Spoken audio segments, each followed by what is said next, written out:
नमस्कार। आज के इस वीडियो में हम मैथिली शरण गुप्त के साकेत महाकाव्य के नवम सर्ग का आगे अध्ययन करेंगे, जिसमें उर्मिला अपनी सखियों से अपनी विरह व्यथित दशा को अभिव्यक्त करते हुए अपनी सखी से जो बातचीत करती है, संवाद करती है, यहाँ उसका चित्रण किया गया है। वह कहती है, क्या क्या होगा साथ में क्या बताऊँ, है ही क्या हाँ आज जो मैं जताऊँ। उर्मिला अपनी सखी से कहती है कि हे सखी, यह जो उपवन है, इस उपवन में हमारे साथ क्या क्या होगा, यह मैं तुम्हें कैसे बता सकती हूँ।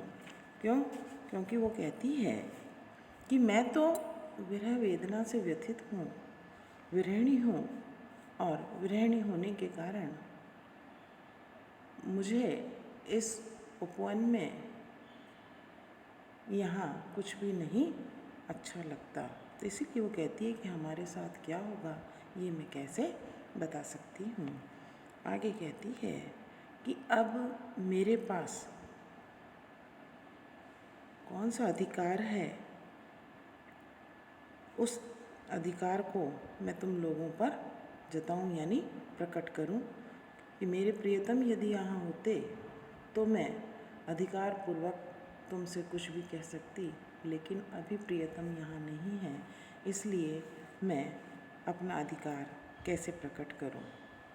तो भी सखी, तुम तुली, पुस्तिका और वीणा की चौथी मैं हूँ, और पांचवी तुम समस्त कार्यों में दक्ष प्रवीण हो, और इस प्रकार के चित्र बनाने के द्वारा या चित्र बनाने के माध्यम से हो सकता है कि मेरी जो विरह व्यथा है वह थोड़ी कम हो जाए। आगे कहती है, हुआ एक दुस्वप्न सा सखी, कैसा उत्पात, जगने पर भी वह बना वैसा ही दिन रात। उर्मिला उन्हें अपनी सखी से कहने लगी कि ये सखी, मुझे एक बुरा स्वप्न जो है वह बुरा स्वप्न सा हुआ है, दिखा है, और वह स्वप्न जो है मेरे मन में उत्पात मचा रहा है, अर्थात मेरे मन को अशांत बना रहा है, क्योंकि वह जो बुरा स्वप्न मैंने देखा वह जागने पर भी वैसा ही बना हुआ है, और यह जो दुस्वप्न है, बुरा स्वप्न है, वह सोते जागते दिन रात वैसा ही बना रहता है। तो ऐसी स्थिति में हे सखी, अब तुम ही बताओ कि मैं क्या करूं। किसान खान पान तो ठीक है, पर तदंतर हाय, आवश्यक विश्राम जो उसका कौन उपाय। आगे उर्मिला कहती है कि ये सखी, कि खान पान जो है वह तो सब ठीक ठाक है, लेकिन दुख जो है वह यह है कि इस विरह वेदना के बाद भी आवश्यक विश्राम करने का कोई उपाय नहीं है। इसलिए कि यह जो विरह वेदना है और वह जो दुस्वप्न मैंने देखा, वह दुस्वप्न दिन रात मेरे मन में अशांति उत्पन्न करता रहता है। आगे उर्मिला कहती है, अरे व्यर्थ है व्यंजनों की बढ़ाई, हटा थाल तू क्यों इसे आप लाई। वही पाक है जो बिना भूख भावे, बता किंतु तू ही उसे कौन खावे। आगे उर्मिला जो है वह अपनी सखी से विरह वेदना में व्यथित रहने के कारण, उसकी जो दशा है उस दशा के कारण वह जो भाव अपनी सखी के समक्ष प्रस्तुत करती है और कहती है कि हे सेविका, अर्थात अपनी सखी से कहती है कि हे सखी, कि तू जो ये व्यंजन है बनाया गया जो भोजन है, इस भोजन की यूं ही बढ़ाई कर रही है, और जो बढ़ाई मेरे सामने कर रही है तो यह बेकार है, व्यर्थ है। इसलिए मेरे सामने से इस व्यंजनों से भरे थाल को तू हटा ले। तू इसे यहाँ क्यों लाई है। आगे कहती है पाक यानी भोजन, कि वही भोजन जो है अच्छा है जो बिना भूख के भी भा जाए। लेकिन आगे वो कहती है कि हे सखी, अब तुम ही बताओ कि ये जो भोजन तुम लाई हो इसे कौन खा सकता है। कि अर्थात यहाँ कहने का तात्पर्य है कि जब भूख ही नहीं है तो इस भोजन को कैसे खाया जा सकता है। तो इस भोजन को कौन खा सकता है। आगे वो कहती है, बनाती रसोई सभी को खिलाती, इसी काम में आज मैं तृप्ति पाती। रहा किंतु मेरे लिए एक रोना, खिलाऊं किसे में अलोना सलोना। उर्मिला कहती है कि यदि मेरे प्रियतम यहाँ मेरे पास होते तो मैं रसोई यानी भोजन बनाती, कि सभी को भोजन खिलाती, और इस काम को करने से मुझे तृप्ति प्राप्त होती। लेकिन अब तुम ही बताओ कि मैं ये जो अलोना सलोना यानी जो भी रूखा सूखा मुझसे मैं भोजन किसे खिलाऊं।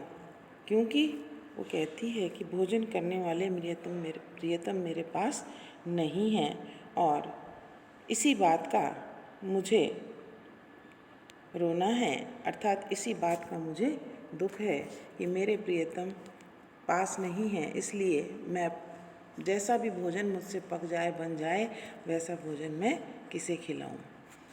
यहाँ उर्मिला की मनोदशा और एक स्त्री के मनोभावों को यहाँ व्यक्त किया गया है। आगे कवि कहते हैं कि वन की भेंट मिली है, एक नई वह जड़ी मुझे जीजी से, खाने पर सखी जिसके गुड़ गोबर सा लगे स्वयं ही जी से। अब यहाँ उर्मिला जो है विरह वेदना से दुखी है और अपनी सखी से कहती है कि हे सखी, कि मुझे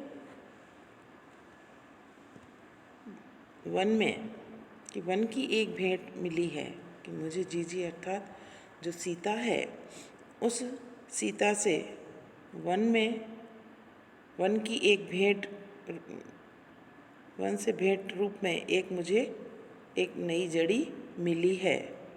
और परंतु वो कहती है कि ये सखी, उस जड़ी के खाने से जो सारा भोजन है वह भोजन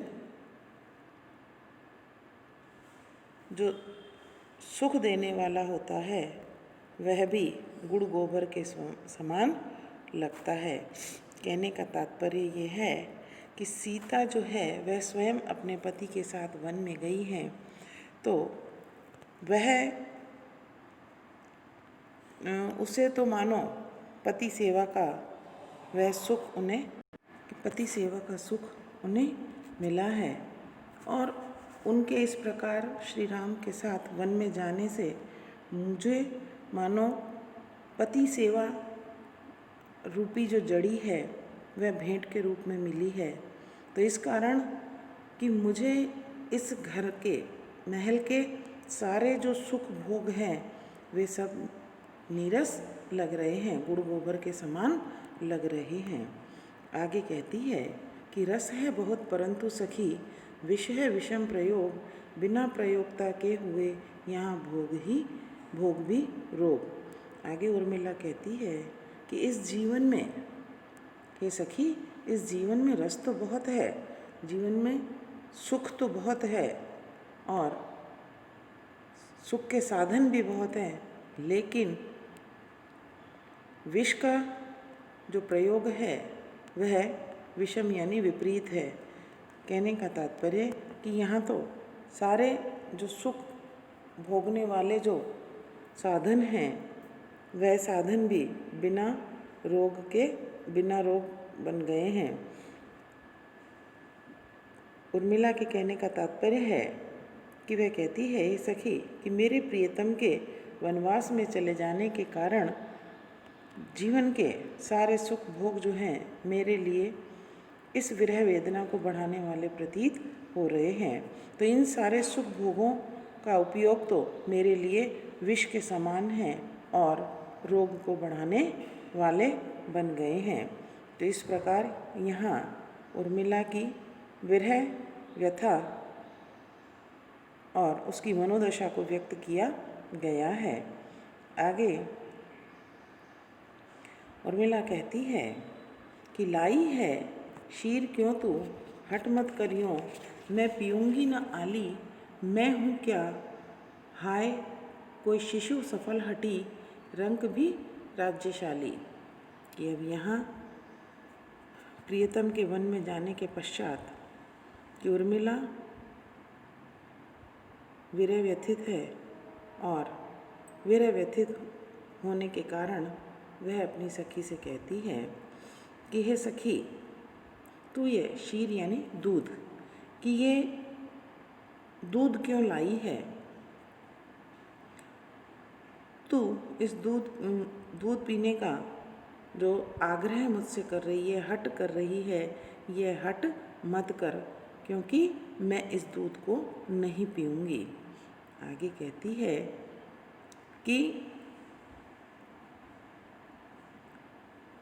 मेरी दशा जो है बड़ी ही विचित्र है, बड़ी ही अजीब है। क्या मैं तुझे कोई शिशु के समान हठी बालक के रूप में दिखाई दे रही हूँ? क्या तुझे मैं ऐसी दिखती हूँ जो अत्यधिक, आगे कहती, निर्धन होकर भी राज्यशाली यानी राज्य का जो वैभव है उस वैभव से मैं संपन्न हूँ। तो इस प्रकार आगे वो कहती है कि माना तूने मुझे है तरुण विरहिणी, वीर के साथ ब्याहा, आँखों का नीर ही क्या कम फिर मुझको चाहिए और क्या हा। आगे कहती है कि हे सखी, तुमने मुझे तरुण विरहिणी मान लिया है, नवयुवती विरहिणी मान लिया है, तरुण यानी नवयुवती, कि नवयुवती विरहिणी मान लिया है और मेरा जो विवाह है वह एक वीर यानी वीर धनुर्धर से हुआ है जो बड़ा ही वीर है।